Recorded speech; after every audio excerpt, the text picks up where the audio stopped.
on both their sides. I had to help take care of my younger sisters, and so I just experienced things that some of you guys have experienced. I just had to grow up quicker than a lot of the people, and some of my friends wouldn't have understood it even if I talked to them about it. I just didn't want to. I was embarrassed. I was in middle school. I want to talk about that stuff. The reason why I talk about this is it was a multi-generational thing. It wasn't just my mom's issue or my dad's issue, but it was my mom's grandfather, so my grandmother's dad. It was my grandmother's, my mom's mom, and then of course it affected my mom and essentially me. So I have this statistic here because I was scared to death to even look at alcohol or touch alcohol before I was 21. I didn't take my first drink until after I was 21. I mean, I was a football player. It's pretty cool with a lot of people, and I would go to parties, but somehow I just duck or dodge it. But this was why, because I knew that it was something I didn't want to be a part of. I didn't want to be like what I saw in my family, so the best way to not do it is just to avoid it. So that's what I did. I want to talk to you guys about something else. This talk isn't about alcohol. I want to talk to you guys about something else that also has a generational impact, whether you know it or not. So I want to play this video for you all.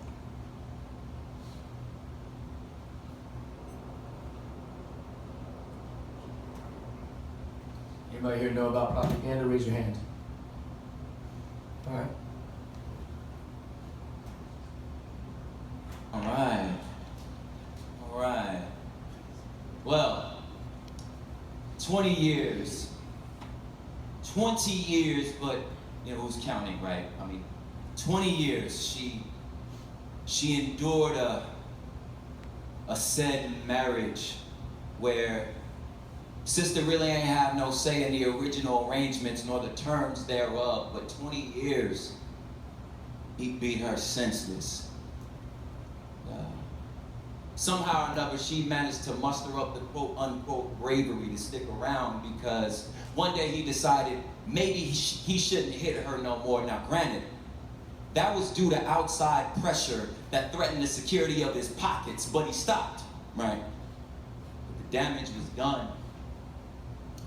And on their 40th wedding anniversary, they both decide, maybe we'll throw a nice little shindig. Spare no details, all expenses, pull out all the stops.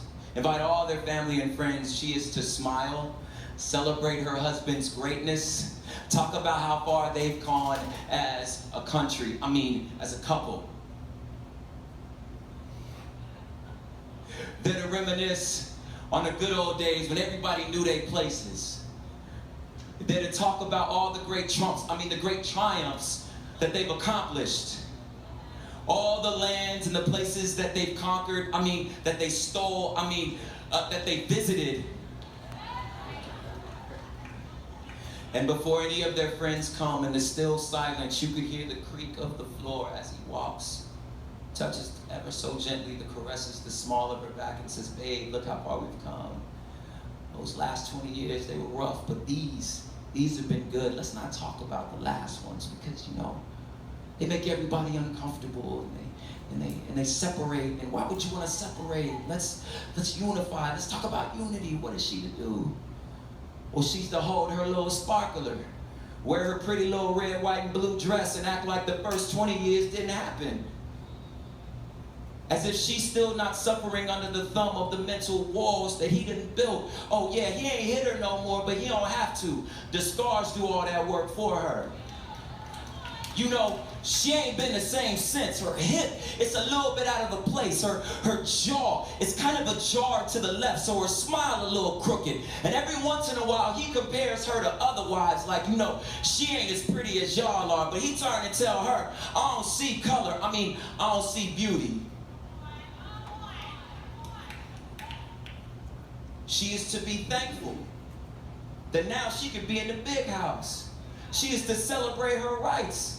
Her right to vote, on what's for dinner, right? Fellas, do you get what he's talking about now? Now that we're 3 minutes in? He's not talking about a wife and a husband, right? Okay. Let's go back in case you missed the first 2 minutes or didn't pick it up on the first 2 minutes. All right. Well, 20 years. 20 years, but you know, who's counting, right? I mean, 20 years she endured a said marriage where sister really ain't have no say in the original arrangements nor the terms thereof, but 20 years he beat her senseless. Somehow or another, she managed to muster up the quote-unquote bravery to stick around because one day he decided maybe he shouldn't hit her no more. Now granted, that was due to outside pressure that threatened the security of his pockets, but he stopped, right? But the damage was done. And on their 40th wedding anniversary, he decides, well, they both decide, maybe we'll throw a nice little shindig. Spare no details, all expenses, pull out all the stops. Invite all their family and friends. She is to smile, celebrate her husband's greatness, talk about how far they've gone as a country, as a couple. Then to reminisce on the good old days when everybody knew their places. Then to talk about all the great triumphs that they've accomplished.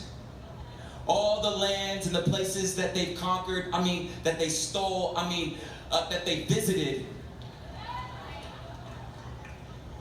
And before any of their friends come, in the still silence, you could hear the creak of the floor as he walks, touches ever so gently, the caresses the small of her back and says, babe, look how far we've come.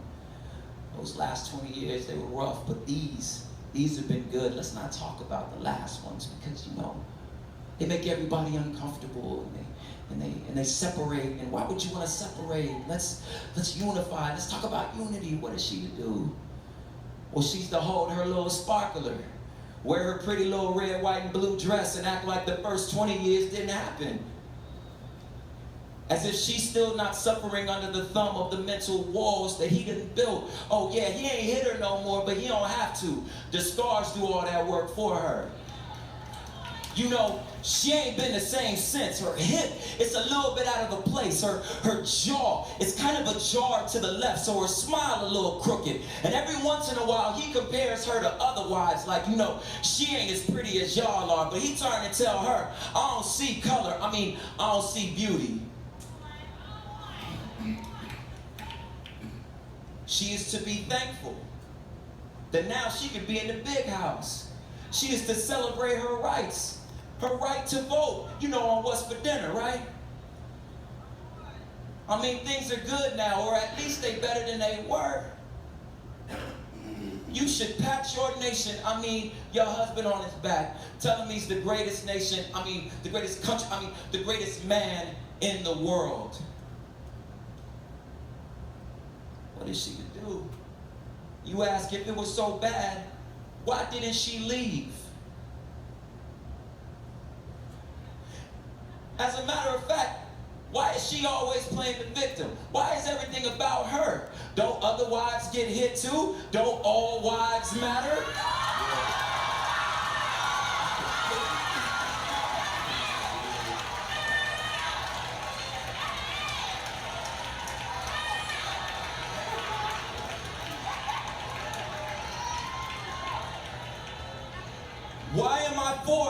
Why am I forced to only mourn your scars? Girls hit girls all the time. We call that wife on wife crime. Why I need to worry about just yours?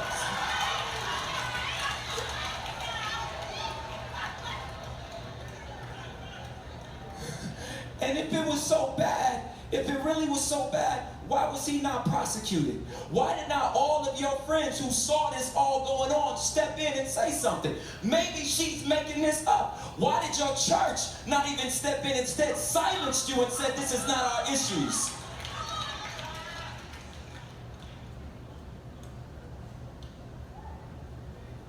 And in a weird twist of magic, somehow she just became the victim and the villain. And I don't know how this worked. Does he not owe her? Does forgiveness not require restitution first? Does the cross that you say you cling to does not scream that justice comes before reconciliation? How can we talk about unity if you're not ready to admit you wrong?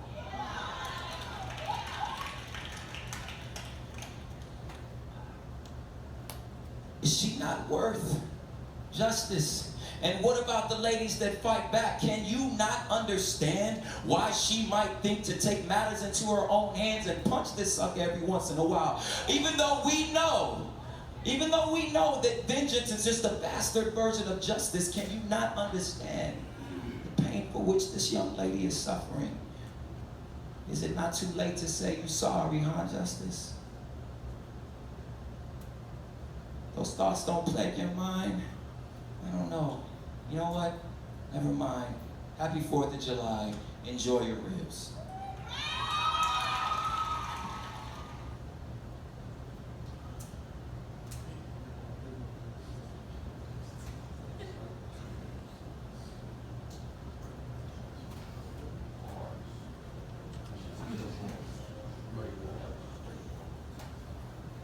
All right, fellas, so hopefully you now know what we're about to talk about.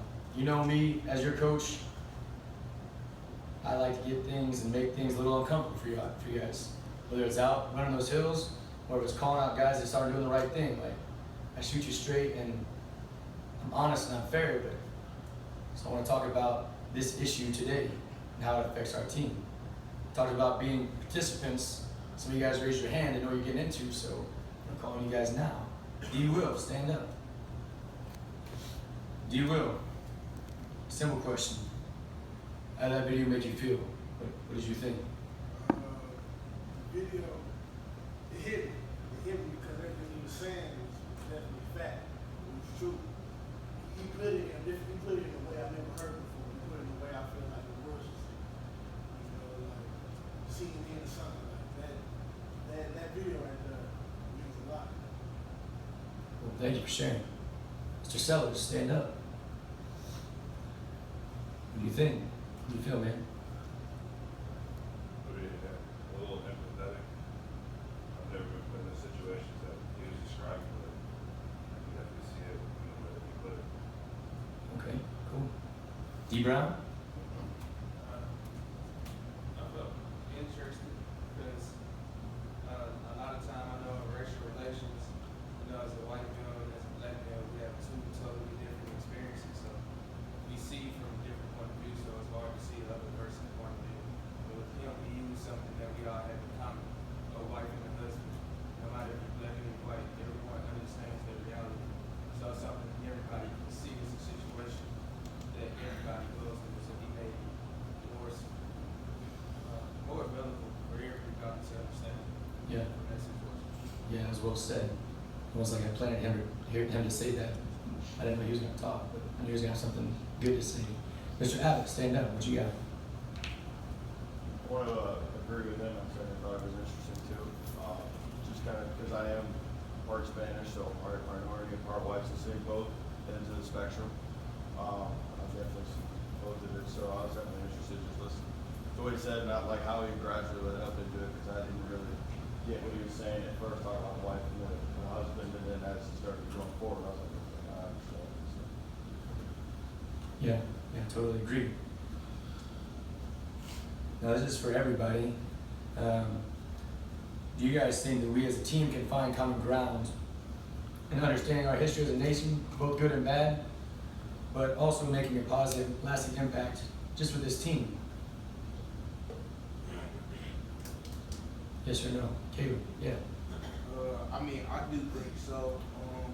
That we could make positive ground, because I mean, it's just we're all on common ground. Like we come from so many different walks of life, and like literally, the football locker room is like a melting pot. If you really think about it, you know, we come across each other every day. We get to really know each other. You know what I'm saying? And we can definitely take what we have in here and take it out into the world. You know, people see white and black guys on the team, different races, different cultures come together. You know, that could be very positive for, you know, us going out into the world. Take what we learn in here, knowing each other, different cultures, different backgrounds, whatever, and taking it out to the world. Yeah, I totally agree. So as you guys already know, today I want to have a conversation about race and how it affects our team and how we can do something about it. What can we do about it? want to have another participation thing here, just raise your hand. Who in here is colorblind? Nobody. Frank Davis, you're colorblind? Okay. I'm not saying you out. I'm not trying to profile you nothing. Did you know I was white? Did you? Okay. Yeah, so people say that. People say that, you know, I don't see color. I don't think that's right, and I don't think that's accurate, because we do. No matter what, we do. And that's okay. Like, if we didn't, we try to avoid that fact, and we'd be disregarding other people's history, other people's culture, other people's race, and I don't think that's right. Speaking of what Caleb said, we're from different backgrounds, from different races, different cultures, we're even from different countries. We got Mo, he's from a different country, Germany, but Rappy, I can't ever tell if he's from Switzerland or Sweden. Switzerland. So I mean, we got guys from different countries. I got an Islander on the team, Hispanic, Black, white. So it's okay to embrace those differences and recognize those things. To put it aside is just to get rid of the obvious. The thing I want to do is get comfortable with talking about the uncomfortable. Because I'm not just, like, this issue is not very comfortable for a lot of people to talk about. I've been comfortable talking about this issue for a long time. You guys get to know why here in a little bit. But the reason why I have this picture up is my wife hates conflict. She hates it. I'm the dude in the theater that will turn around and tell you to shut up or stop kicking my seat. I wish you would kick my seat one more time. Or turn off your phone, like, and my wife knows it, and so I can't even tell the last time we went to the movies, because it seems like every time we go to the movies, something happens, and she's just getting tense and nervous and anxious. She knows I'm about ready to go. She would rather like hold a spider in her hand, and she's definitely afraid of spiders, than do some of the things that I do, just because I'm like, I gotta deal with this right now. Like, I'm not just sitting here ignoring it. So I say that because dealing with conflict to her is like nails on a chalkboard sometimes. And maybe some of the things we're talking about today is like that to you, because you haven't really talked about it in this context. Maybe even thought about some of these things at all, but it doesn't mean we don't need to think about it. You know, in my family too, I'm the one that brings stuff up that nobody wants to talk about. Not just my wife, but like my extended family. Things that like pretty real and serious stuff that people are like, oh yeah, that happened so long, we don't need to talk about that. Like, no, I want to talk about it. We need to bring it up. We need to resolve it. We need to try and work through it. I don't want to be a family, my personal family, that sweeps things under the rug and just like, oh yeah, let's just have that go unsaid. And then the same thing for this family here. I want this LU family to be a team that can talk about stuff. They can come to find common ground. And at the end of the day, know that we can respect each other, we can accept each other, but we're still together. One thing that I observed when I was here the first time, I was here in 2014, I got here in July. Ferguson happened just a couple months later. The weird part about that was, I was new to St. Louis, I'm not from here. But that happened, and nobody talked about it. Nobody talked about it here at LU. I mean, some of you guys were here when I was here too. Maybe you guys experienced something different, but players didn't really talk about it. Maybe they were uncomfortable, and I was new too, so maybe it was just because I was new. But the coaches didn't talk about it. I mean, we have players from Ferguson.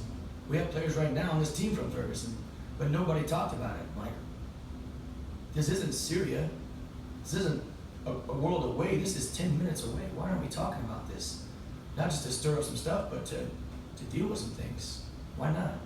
So whether that happens again or something else happens, I just want us to be able to talk about some of these uncomfortable things. And today is just a conversation. That's why I'm involving you guys. To get your input, to see what you guys think. So we have at least a starting ground to jump from. Anybody know who this is? Yeah. So this is his quote, talking about generational impact. I'll let you guys read it.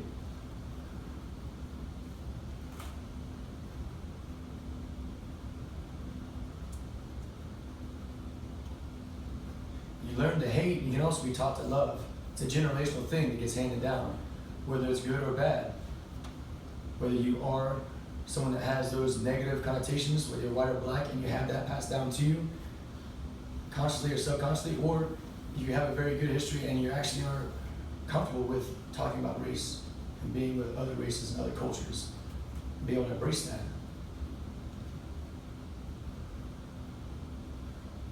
So, why bring this up? will racial harmony help us win more games in the fall? You know, this is the new LU. People want to talk about the new LU, the new coaching staff. Now, some people might say it's just about football, it's just about wins and losses, but I see it farther than that. You know, I try to teach you things in the weight room where it's not just about being on time and details and commitment, but it's about things that can extend beyond the white lines on the field and those walls of the weight room. Things you guys can take with you beyond. With the wins and losses category, maybe it will, maybe it won't. Doing some research for this, I saw a study from basketball in the ACC from 2005 to 2009. And they looked at, does a multicultural team, a diverse basketball team, have a higher winning percentage than one that's more homogenous? But basketball, especially if there's one level, it's going to be mostly black. And this is what they had, what they found. Based on the finding for the men's players, it was found that racial diversity increased. As it increased, basketball teams in this study were more successful. This study did not look at just starters or those with the most playing time. Researchers analyzed the entire team because they believe that there are many variables that contribute to a team's success. For instance, those players who may not get significant playing time can add moral support or encouragement to the rest of the team. Non-starters may live in the same residence hall, apartments as the starters and can play a significant role in the team's chemistry and social environment off the court. Non-starters can also be significant contributors at practices and make a positive impact in the locker room and on the bench and elsewhere. So it's not even just about the players, it's about the guys stepping on the field, it's about the whole team. Another reason why I bring this up is another great quote that I had found from Nelson Mandela, talking about sport. Kind of similar to what Kaylin had talked about or just spoke to.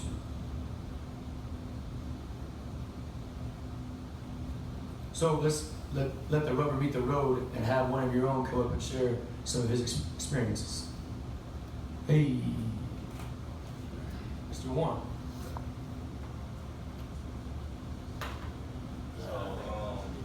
Most of y'all know I attended North Dakota State, and it's a big, what has become a big winning program as far as football goes. So it was kind of surprising, like my time up there, how it was. Like on the field, everybody would love you, but the same people that would cheer for you in the stands were the same people that would say racial slurs to you off the field or look at you a different way. I mean, up north, most people come from like small towns. Their graduating class was like 40 people, so they've never even seen a black guy before. So you just get racial slurs, but they were the same people cheering for you, going to the national championship to see. But one of my biggest things that happened when I just turned 18, went out there. I was going to get a haircut or something I need right now too. I borrowed a friend's car and I didn't have my lights on, so I got pulled over and the cop handcuffed me and put me in the back of the seat while he ran my license just for not having my lights on. So I mean, this is something that I kind of had to deal with back home. I mean, I come for basically the community I am is mostly white people, so I mean, I've been used to not being around a lot of people of my race, but I mean, back at home, I was a superstar, so everyone kind of loved me and embraced me, but going up there is just kind of a change to see how, just like little things like that, and how different viewpoints of people don't really, a lot of people aren't cultured to like see it from my perspective. I know most people, if you get pulled over for lights, I mean, someone just blink and tell you what company so you can flash them on, but you being handcuffed in the back of a cop car at 18 was kind of something that's kind of changed my life, gave me perspective on like the outside world and different people. Thank you, Deshaun.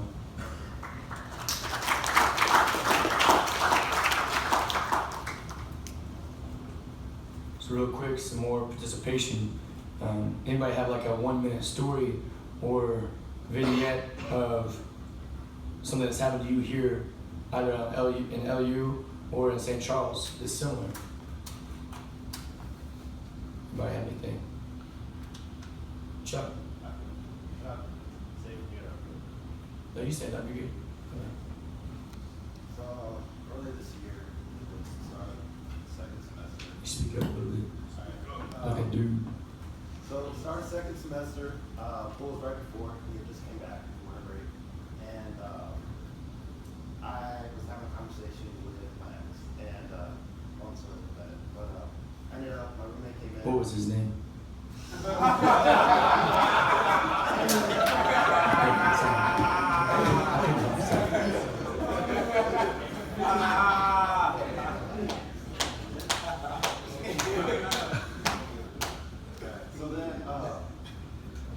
my roommate came in the room, and I ended up leaving. I walked out to the parking lot. Some other guys kept talking to me. I went the way.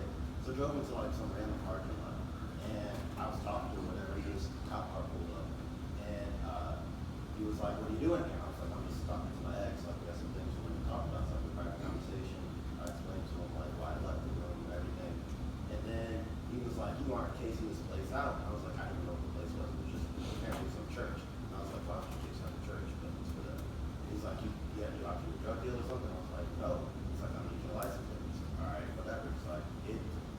And then apparently I had a speeding ticket a while back. I paid for it and everything. My dad's a lawyer. My grandfather's a cop, so we get that taken care of. He doesn't show up on record or whatever. But the people there made a mistake. So there was a warrant out for my arrest. Typically, like when that happens, like they don't arrest you for it. It's a speeding ticket. Like they'll like just get it taken care of because there's no system. They don't email you. They don't text you or anything. It's like you don't know that there's a warrant out. So it's typically a mistake. Anyway, he proceeds and he arrested me and I was in jail that night. I was there from like 9. I tried to call my dad right then. He was like, "No, you just call me back to the station." For some reason, it was just really busy that day. I was in there for 4 hours before I got my new phone. And it was like 1 a.m. at this point. And they made it really complicated for me to get out. And I'm stupid. Because so it's like that place where I got a ticket from, I had to go back there to get released from there, but they couldn't pull people there. They had to pull me at a different place. My parents are calling, they're driving up to get me out, and they have to pay $500 for something that was a mistake. And then they went to the place to pay the bond, but they went to me first. They couldn't pay the bond there, so they had to have someone transport me to this other place. And as I was being transported, I was talking to this other cop, and he was like, "Dude, like honestly, you shouldn't get arrested. Honestly, it's more like a racial thing. I don't see why you got arrested. Nobody does that. That's unfair." And then even as my dad was paying the bond, he told him he's like that cop was like, "Yeah, honestly, I don't agree with this either. You don't arrest me before this. Like, you shouldn't have been in jail." And I didn't get out till like 3 or 4 a.m. That was before the first day. Yeah. Chuck was in jail. Yeah, that's for you guys just for sitting in a parking lot. I appreciate you sharing that, Chuck. Just sitting in a parking lot, minding his own business, and I mean that was a pretty long, drawn-out story, but you can understand the implications of what happened. I hope you and your boyfriend got back together. One more story, real quick. I got one for the St. Charles PD. So, as y'all know, I'm originally from North St. Louis. So I moved out here about 3 years ago. And probably deep in, probably like 2-3 months into the school year. So my little party. We already know the cops already knocked on the door, right? So, we can't let them, man. You know the cops can't come in with a warrant. I have to tell them that they didn't even know that. So, no, they can't come in without no warrant. So that's how so make a long story short, we leave. We already know, like, they already tell them, like, "Hey, the cops gonna be ducked off watching y'all. Y'all probably won't spend the night here, all this type of stuff." Nah, I gotta go to the crib. So, about 2 or 3 hours go by. My phone, I can't believe the cops stayed out there. But, so we driving around over there off the machine by the library, right? So we over there, we get pulled over, we flag it down. Woo, woo, woo, woo. So we get pulled over, right? Now I'm out here with my little white boys, right? We out here kicking it. And they pull, so they pull out, they talking to Danny at first. Pulls everybody out the car. I got a little book bag, right? With some clothes. Dumped it out. Looking all at it, looking all through it. I'm talking about just throwing everything all over the ground. They put me up against the car. Just like this. Had me that another, I'm just saying, like, it's about 4 of them. They over there chilling, watching the whole thing. You ain't even talking, they didn't get their names. They didn't get their names. It's a true story. They didn't even get their name. You know what they're talking to me, they're fighting on me. Okay, you guys can come. Swear to God. Thank you, Sheriff. I think D. Williams has like Bernie Mac's soul in him with his Twitter. Bernie Mac. appreciate you. All right, fellas. Real quick, the next question I have, what are some ways that any player you guys can think of that's white, black, or Latino can support anyone, not just guys on our team, when something like this happens?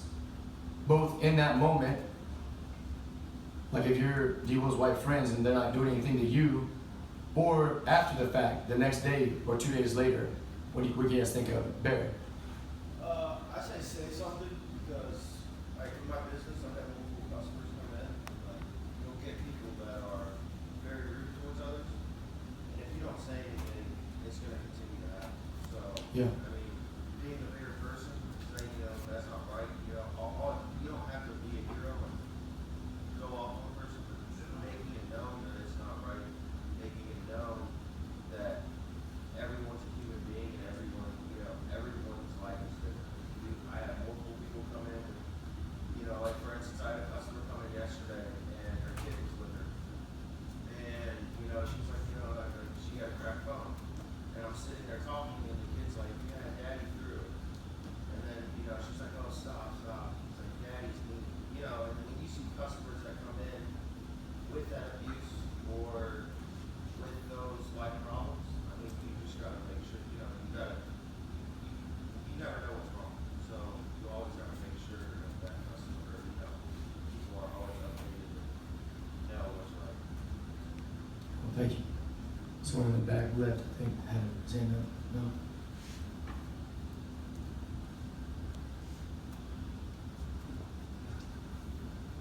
Mr. Gurney. Uh-oh. I just, as far as when police go, I'm from the south side of Chicago, but it's mainly an Irish and Polish neighborhood. So they don't, I don't really have a whole lot of diversity. And it kind of only recently started changing later. But so what it kind of was in my town was if you dressed a certain way, you were more likely to get pulled over and have your car searched like that.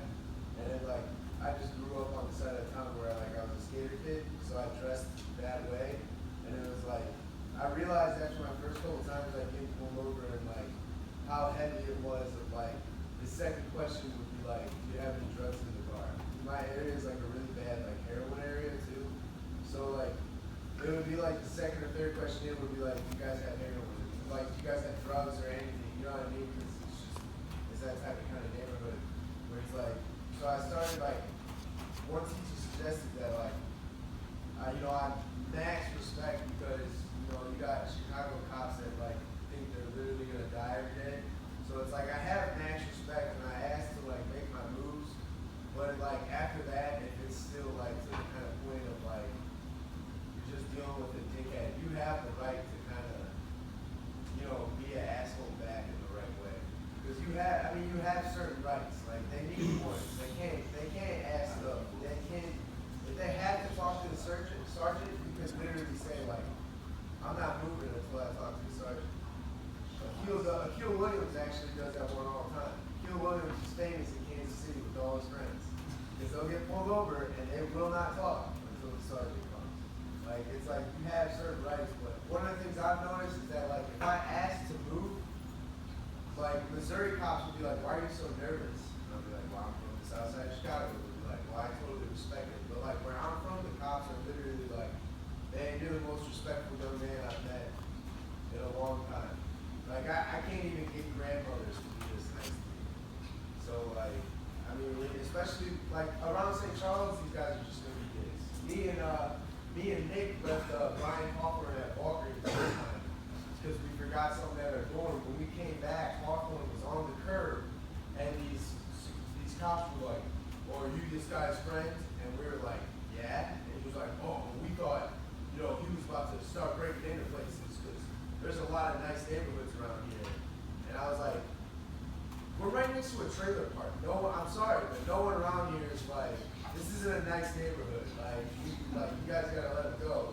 We're not buying anything right now. So it's in St. Charles, it's gonna be bad. But when you're in those neighborhoods where, it's already a bad situation, sometimes max respect is the best strategy you can go until they're still, persisting on how they want to act, and then you can take action.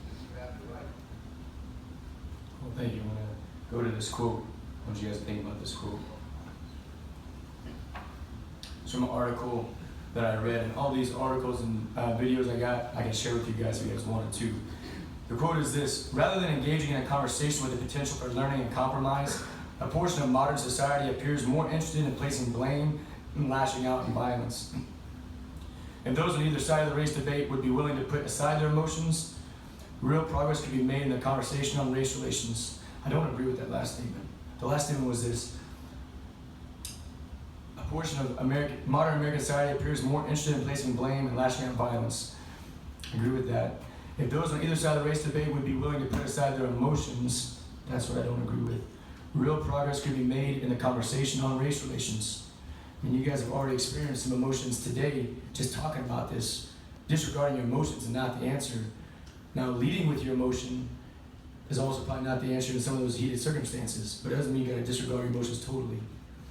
To go on, it says, the assumption that we are right, no matter what the circumstance, transform into an exploration of each other's point of view, compromise and understanding could begin. Communication alone will not erase decades of racial tension, but it is vital in the process of healing. I'll let you guys read just parts of that, if you guys want to reread it.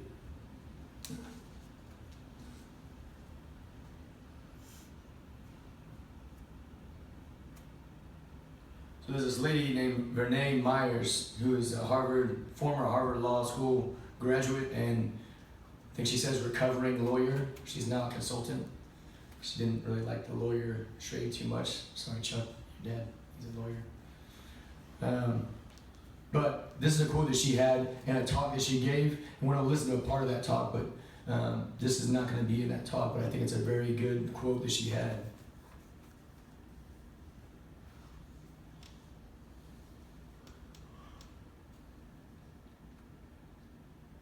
This just happened here at LU.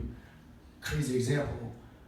It might have been yesterday or the day before. Someone I don't really work too often with had this ridiculous bias, and just kind of blew my mind. I was so shocked that he said what he did that I was like, "Are you kidding me, bro?" I didn't say anything to him because I was like, I don't know what to say, but it still happens. But I mean, his bias was basically this exact quote. He saw someone and he made up this story in his own mind about who he was. And then he met him and he's like, oh wow, he was completely different. He wasn't anything like I thought he was. I'm like, well, why the hell did you come up with that bias in the first place until you meet somebody? Here's her talk.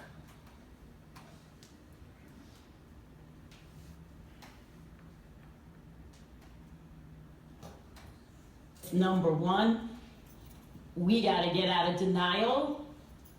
We don't need, stop trying to be good people. We need real people. You know, I do a lot of diversity work and people will come up to me at the beginning of a workshop. They're like, oh, Miss Diversity Lady, we're so glad you're here. But we don't have a bias bone in our body. And I'm like, really? Because I do this work every day and I see all my biases. I mean, not too long ago I was on a plane and I heard the voice of a woman from Women Politics coming over the PA system, and I was just like so excited. I was so thrilled. I was like, yes, women, we are rocking it. We are now in the stratosphere, you know? It was all good, and then it started getting turbulent and bumpy, and I was like, I hope she can drive. I know, right, but it is not even like I knew that was a bias until I was coming back on the other leg. There's always a guy driving and it's often turbulent and bumpy, and I've never questioned the competence of the male driver. The pilot is good. Now here's the problem. It's like, if you ask me explicitly, I would say, female pilot, awesome. But it appears that when things get funky and a little troublesome, a little risky, I lean on a bias that I didn't even know that I had. You know, fast-moving planes in the sky, I want a guy.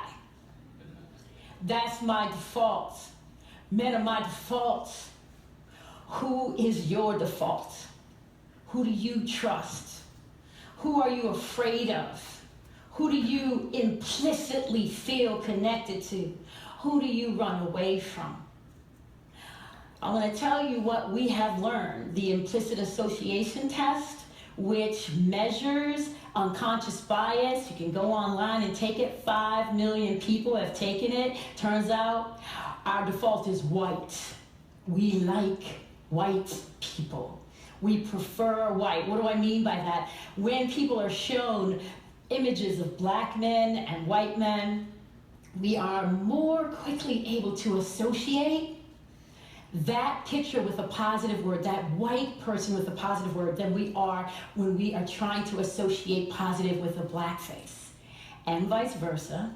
When we see a black face, it's easier for us to connect black with negative than it is white with negative. 70% of white people taking that test prefer white. 50% of black people taking that test prefer white. You see, we were all outside when the contamination came down. What do we do about the fact that our brain automatically associates? You know, one of the things that you probably are thinking about, and you're probably like, you know what? I'm just gonna double down on my color blindness. Yes, I'm gonna recommit to that. I'm gonna suggest to you, no. We've gone about as far as we can go trying to make a difference, trying to not see color. The problem was never that we saw color. It was what we did when we saw the color. It's a false ideal. And while we're busy pretending not to see, we are not being aware of the ways in which racial difference is changing people's possibilities. That's keeping them from thriving, and sometimes it's causing them an early death.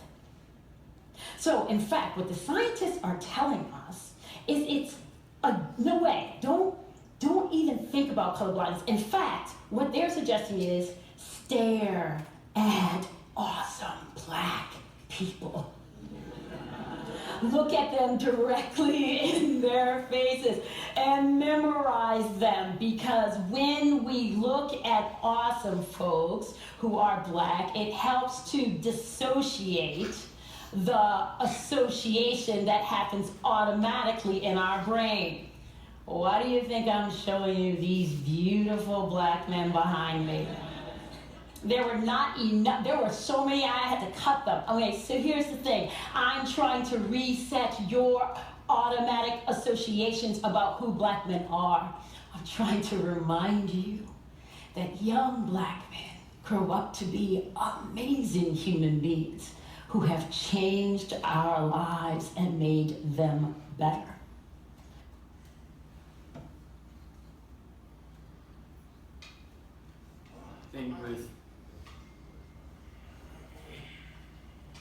Thing with Renee, and her quote, one of her quotes was, "Stop trying to be good, just be real." That was pretty telling.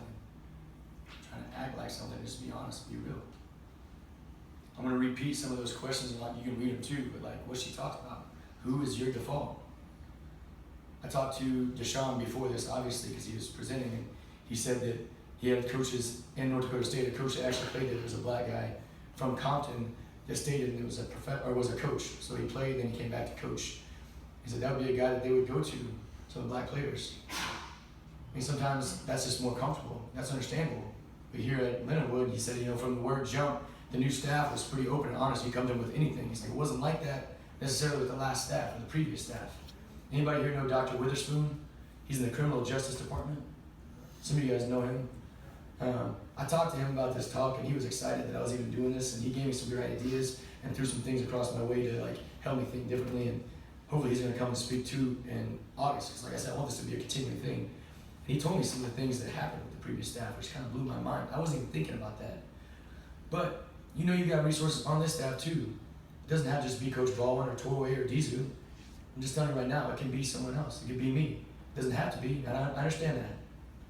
Who's your default? Who do you trust? It doesn't have to be a coach. It could be someone in your family. Who are you afraid of? Who do you implicitly feel connected to? 3 other questions. Who do you want to run away from? That's where she stopped. I had 2 more questions. How many authentic relationships do you have with people that don't look like you? It doesn't have to just be about race. It could be age. It could be gender. It doesn't have to be a lady friend. Or 7, what it would take to go deeper and to go further. to build those kind of relationships? What would that take? What would that look like? These are all kind of rhetorical questions. So here's my default. I'm goofy as hell. My wife knows it. I think that's why she married me. If you guys get married, or if you guys have a girlfriend, you guys are serious, like you guys want to have that kind of relationship where you can confide and almost say anything to your wife that's on your heart, that's on your mind, and it's a blessing to have that kind of relationship. But as dudes, sometimes you can't say everything to your wife. She understands that. I don't necessarily need to hear everything that she's going through. She needs a woman. She needs her mom or someone, or her friends. So this is my brother from another mother. This is Steve Gilchrist. I've known Steve since about 2006, so well over 10 years. I met him while I was at OU. I came from not a town of 40, but it was a class of 133 that I graduated from, and we had one black guy in our class. So I came from a small town, a rural town that there wasn't much diversity. I didn't have very many opportunities. When I got to college, I wasn't going out seeking diversity. Like, I'm gonna have this diverse friend base that's not just gonna look like me. I just happened to meet people. Like, wow, we connect. We love sports, we love music, we share the same religion, whatever. So I met him, and he kind of, for some reason, implicitly, I just had this connection with him, and then we've been friends ever since. He did my wedding. This doesn't look like a pastor. He normally does weddings, but he did my wedding because he's a pastor. You don't recognize this scene. It's from Rocky. Apollo Creed, whatever. All right. That's what, it's corny, I know. It's cool, whatever. So cool. Maybe as corny as the family holding up the FAL up. But no, he went out to California with me for my first job out of state. We drove together and we spent a few days together. I surprised him out when he was out in Louisville Seminary and just showed up on his doorstep just to hang for the weekend. When my dad passed, and I talked to you guys about, he was there. I could talk to him about things that I couldn't, for some reason, process with my wife. I'm closer to him than any of my friends in high school. I talked to him about things I don't even talk to my high school friends with. And I grew up with those guys. When his mom passed just 2 years ago, we talked it out. When Ferguson happened, I forgot to say this earlier, when Ferguson happened, the only conversation I had about Ferguson was my wife family asking me, like, are you okay? I'm like, it could be like a world away. Nobody talks about it, and it's only 10 minutes away, but I don't even know that. If I didn't know Ferguson was in Missouri, I wouldn't know it because no one talks about it. The only person I could feel open to talk about this with and be candid with was Steve. Just that's the relationship we had. So I didn't plan this either, and it's very ironic, but my son doesn't like other kids. You saw him yesterday. He was out there on the driveway when we guys were running the hills. I don't know if you saw him. He's the only child right now, and he doesn't go to daycare, but he gets freaked out with loud kids. My wife and I are not very loud people. This girl came up to his face and like screamed at him the other day. I'm like, oh right, he's just gonna turn and go. That's not his kind of woman. Not right now, 2 years old. But then she like reached out her hand and he took it and they like started walking together, which is crazy because he's never done it before. They walk for like 3 or 4 minutes and then she screams again. He's like, I'm done. He thinks I'm done. He had enough. That was 2 days ago when I was with him. Yesterday I was working on this presentation and my wife's like, he went up to some kid at this water park and just grabbed his hand and tried to take him to this water park. This was the kid, she took a picture. I'm not planning that, I promise, I wasn't even there. But I think this is crucial because, like I said, I didn't have the opportunity growing up. I didn't start to form those relationships or even get to know anyone that didn't look like me until I was in college. I want to be around this team. I want to be around a church. I want to be around people that John can be comfortable no matter where we're at, no matter who we're with. Like I said, it's a multi-generational thing. It's not just about LU and our team and the next freshman class and then the next freshman class, seeing how close we are, not just saying family, but meaning it. But even like when you guys leave here with your own families, like Kaylin was talking about, that the impact that's made is beyond just the sport. In closing, guys, I love you guys. I appreciate you guys. Like I said, this is a start, and hopefully we can continue to have this conversation. If you guys have any questions or anything else, come shout at me. If you need to do extra conditioning, you know where to meet me. Asante, I'll see you over there for your workout. Appreciate y'all.